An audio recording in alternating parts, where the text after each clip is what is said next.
Arangkada na nga ngayong araw, Labor Day, ang job fair ng DOLE, kung saan higit 200,000 trabaho ang bubuksan. At para nga sa update, nasa linya ng telepono si JC Cosico. JC, marami na bang mga nag-a-apply dyan? Nikki, dagsa na ngayon mga job seekers dito sa Labor Day job fair ng DOLE sa Pasay City. Kabila nga sa mga naghanap ng trabaho ang ilang fresh graduates na dumayo pa nga mula sa mga kalapit na probinsya. Nais po nila na magkaroon ng trabaho sa gitna ng tumataas na presyo ng mga bilihin dulot po ng sigalot sa Middle East.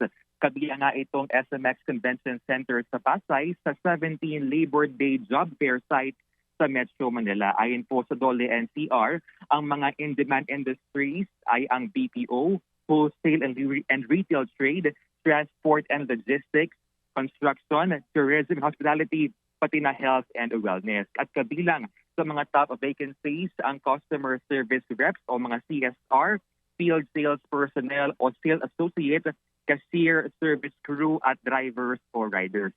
Sa kabuuan, may 94 sites nationwide ang DOLE para sa Labor Day job fair ngayong araw, kung saan halos 3,000 employers ang lumahok at nasa halos 280,000 job vacancies ang kanila pong alok local and overseas. Meron ding mga one-stop shop ang iba't ibang ahensya gaya po ng SSS, PhilHealth at PSA para nga kumuha ng pre-employment requirements. Libre po ito sa mga first-time job seekers. Hanggang 4 p.m. itong job fair dito sa Pasay ngayong araw. Nikki? Yan ang Express Report ni JC Cosico.